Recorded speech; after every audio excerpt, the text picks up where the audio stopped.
देखती आंखों, सुनते कानों, धड़कते दिलों, आप सबको हमारी तरफ से अस्सलाम वालेकुम। वालेकुम अस्सलाम। मुबारक दी।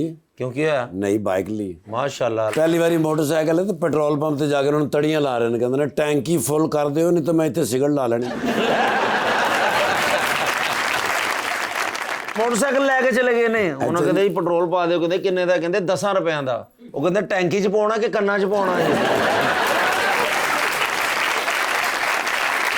पहली बारी हेलमेट लैके पेट्रोल पंप से गए ने तो उन्होंने सारे कह रहे हैं दुआ करो मैं मोटरसाइकिल ले ला, फिर मैं इतों ही पेट्रोल पवाया करा। लेकिन माशाल्लाह ड्रेसिंग सेंस आपकी बिल्कुल खराब होती जा रही है। इतना बूट चेंज हो जाए ना ਤੁਹਾਡੇ ਫੇਰ ਸੀ। आप ले दीजिए। हुक्म करे। कितनी बार हुक्म कीता है मैं, तुसी लेके आए हो कदी? किन्ने दे आने यार? जद ਇਹ ਦੱਸੋ ਕਿੰਨੇ ਦੇ ਆਣੇ ਭਾਈ? 20-25 हज़ार के। 20 सारी फैमिली दे लेने तुसी? 25 हज़ार दे। अच्छे जूते इतने आएंगे भाई। गाड़ी में पड़े दे दूंगा। गाड़ी मेरी जेब में पड़े हैं आपकी। नहीं कम है जेब। दिखाएं जितने हैं छोटा वाला नहीं, ऊपर करके दिखाए ना, ये क्या नीचे करके ये हो गए देखे सर हो गया।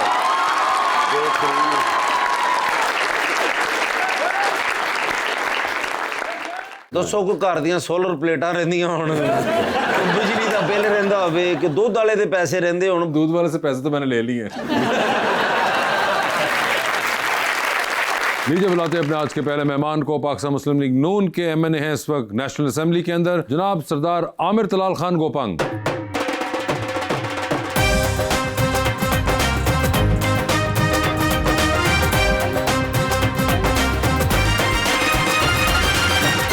उनका साथ देने के लिए हमारी दूसरी मेहमान मॉडल उशना खान।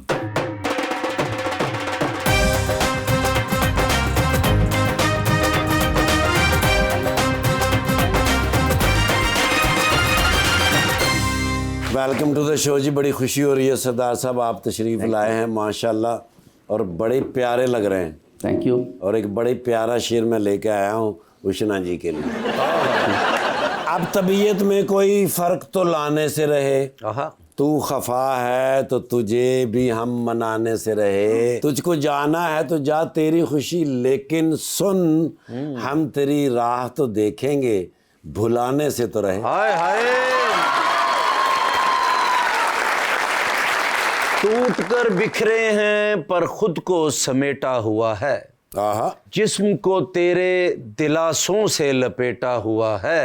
पहले पहले जो मोहब्बत पे राजी नहीं था, अब वो सर रख के मेरी गोद में लेटा हुआ है।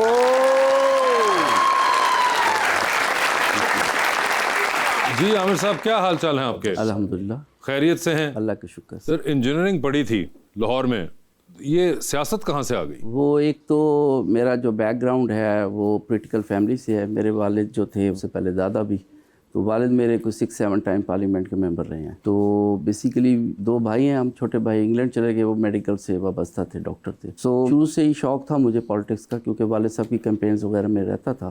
तो जैसे ही मैं UET से फ्री हुआ तो फिर मैंने ये सोचा कि मेरा कैरियर इसमें ज़्यादा बेहतर है, तो इसमें मुझे मेहनत करनी अच्छा, ये आपको उस वक्त लगा कि इंजीनियरिंग मुश्किल लगी थी सर? नहीं, इंजीनियरिंग मैंने कर ली थी अल्हम्दुलिल्लाह, वो भी मैंने विद ऑनर्स की थी। अच्छा। चूँकि मेरा एकेडमिक कैरियर भी जो है बड़ा ब्राइट था अल्हम्दुलिल्लाह। मैंने मैट्रिक में भी टॉप किया था। उसके बाद मुल्तान से मैंने FSC की, और फिर मैं मेरिट पे, उस वक्त UET का सबसे टॉप मेरिट यूनिवर्सिटी थी, तो इलेक्ट्रिकल इंजीनियरिंग मैंने की। जब मैं फ्री हुआ तो आई हैव 2 चॉइसेस कि या मैं उस कैरियर को कंटिन्यू करता, लेकिन मैं इसमें ज़्यादा इंटरेस्टेड था। सर लोग इंजीनियरिंग करके नौकरी मंगते, तुसी वोट मंग लगे। हाँ जी। तो उष्णा जी, आपने शो देखा हुआ है? यस शो मैंने देखा हुआ है। सो आपको आइडिया है? हाँ, इतना ज़्यादा नहीं हुआ आइडिया। लाइक मैं जब मुझे यहाँ पे रीच आउट किया उसके बाद मैंने देखा, उससे पहले मैंने नहीं देखा था। उससे पहले नहीं देखा था। आप क्या देखती हैं आमतौर पे? जब हम बहुत छोटे हुआ करते थे तब मैं देखती थी, लेकिन जब से मैं लाहौर आई हूँ फिर उसके बाद अपना काम वगैरह उस पर, तो फिर इतना टाइम नहीं मिलता था कि उसको आप बैठ के देख लो इतना। अच्छा, तो वैसे क्या आमतौर पे आप काम के अलावा कुछ करती हैं? अपने लिए कोई हॉबी हो कुछ? नहीं, हॉबीज़ लाइक उस तरह से मॉडलिंग ही थी, तो जिसको मैं कर रही हूँ। नहीं, मगर उसके अलावा अपने लिए इसके क्या? अलावा कुछ भी नहीं, मैं जिम करती हूँ बस, और घर पे ही, that's it। कोई खास आपका इंटरेस्ट किसी और चीज में नहीं है? नहीं, ऐसे बस मुझे मॉडलिंग में था जो कि मैंने कर लिया और मैं कर रही हूँ। ठीक है, नहीं वो तो काम हो गया ना अब तो। वो मेरी हॉबी भी थी। वो हॉबी भी थी हाँ, जिसको वो मेरी आपने काम हॉबी बना थी। दिया। हाँ, यस। ठीक है। पेंटिंग, रीडिंग, मूवीज कुछ नहीं? नहीं। सरदार साहब, एक बड़ा इंटरेस्टिंग जो आपके उसमें रहा है कि आपने करियर का आगाज किया तो आप काफ लीग की सीट से जीते, फिर आप नून लीग की सीट से जीते, फिर उसके बाद आपने नून लीग छोड़ दी और आप पीटीआई की सीट से जीते, उसके बाद आपने पीटीआई छोड़ दी और आप नून लीग की सीट से जीते। तो पीपल्स पार्टी वालों ने क्या गुनाह किया? थोड़ा सा इसकी दुरुस्ती कर दूं रिकॉर्ड के लिए कि 2008 में मैं पीएमएलक्यू से इलेक्ट हुआ था, ठीक नो है। डाउट। पीएमएलक्यू उस वक्त 2008 से 13 तक अपोजिशन में रही, तो मैं उनके साथ ही रहा, मैंने कोई पार्टी चेंज ना की। सो 2013 में हम लोगों ने फैसला किया, मेरे वालिद साहब ने और हमने, कि हम आज़ाद जाएंगे। तो उसमें मेरे वालिद साहब एमएनए इलेक्ट हुए, मैं एमपी इलेक्ट हुआ, हम आज़ाद ऐसे से जीते। फिर मियाँ साहब के साथ जो है हमारी कुछ थी, वो वाले साहब के, उन्होंने इनवाइट किया कि आप पीएमएलएन ज्वाइन करें। सो वी जॉइन पीएमएलएन और we were very much comfortable. तो एक्चुअली ये है कि पाकिस्तान की पॉलिटिक्स काफ़ी कम्प्लेक्स है, ये उतनी सीधी नहीं है जितनी नज़र आती है। तो उसमें ये है कि ख़ास तौर पे वो लोग जो इलेक्टिबल जिनको कहा जाता है, इलेक्टिबल से मुराद ये है जैसे हम लोग हैं कि साउथ पंजाब से हमारा ताल्लुक़ है, तो वहाँ पे हमारा एक छोटा सा अपना एक ग्रुप होता है, दोस्तों का ग्रुप भी है, ट्राइब भी है, कबीला भी है। और वो ऐसे नहीं ग्रुप बनता दिनों में, उसके पीछे भी काफ़ी खिदमात होती हैं हमारे बुज़ुर्गों की, बहुत ज़्यादा मेहनत, खिदमात, लोगों के वेलफेयर के मामला। जिस तरह मैंने कहा कि हमारी पॉलिटिक्स कम्प्लेक्स है। In 2018 no doubt I was elected from PTI MNA. उस वक्त मैं district Muzaffargarh is a big district, तो 6 एमएनए में से मैं अकेला पीटीआई पे जीता। लेकिन कुछ अरसे के बाद मैंने ये महसूस किया कि I am not comfortable in that party. Aldous मैं इस जहन के साथ गया था कि उस पार्टी में काम करेंगे, उसी में प्रोग्रेस करेंगे, क्योंकि मैं 2018 में फ़र्स्ट टाइम नेशनल पॉलिटिक्स में गया था, अदरवाइज़ 2 दफ़ा मैं पंजाब में एमपी था। तो वो मुझे चीज़ नज़र ना आई, मेरी अपनी एक ओपिनियन है कि जिस तरह का सोच के मैं गया था। तो उसके बाद ये हुआ कि जब अदम एतमाद आई तो उसमें मैं फिर खान साहब को बता के मैंने छोड़ा उनको, और वजूहत भी बताई कि मेरा ख्याल ये था कि उन्होंने इलेक्टेड लोगों की बजाय उन लोगों को प्रमोट किया जिनकी पूरे पाकिस्तान में कोई कॉन्स्टिट्यूंसी नहीं थी।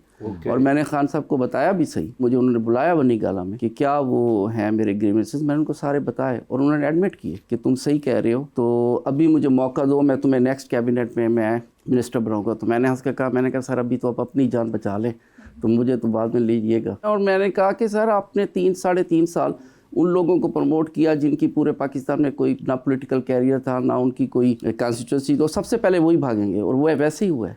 और सर वैसे अब माशाल्लाह नून लीग में अब जो भी गेस्ट नून लीग का आता है ना, मुझे कोई गिफ्ट दे के लाजमी जाता है, कोई 50,000, 20,000, लाख, घड़ी, इस तरह की चीज़ें सारी। तो आज आपका कोई जहन है तो बताएं। नहीं सर, मैं कोशिश करूंगा। नहीं कोशिश, अच्छा गिफ्ट अभी तो इस वक्त मेरे पास तो अवेलेबल नहीं है, घड़ी है, वो कहते हैं तो देता अगर पाकिस्तानी सियासत में फैशन में तो घड़ी है। नहीं, वो मेरे पास है। सर ये कितने की होगी तकरीबन घड़ी? तकरीबन उषा जी आप बताइएगा जरा चेक करके। कौन सी? ये वाली घड़ी, और मैं कहता हूँ जराबा का ये होगी अराउंड 40-50 के अराउंड। यस 40-50। यस ठीक है, दे दो सर यही। ਜਿਹੜਾ ਤੁਸੀਂ ਨਹੀਂ ਨਾ ਦੇ ਰਹੇ, ਮੈਨੂੰ ਲੱਗਦਾ ਤੁਸੀਂ ਨੂਨ ਲੀਗ ਵੀ ਛੱਡਣ ਲੱਗੇ।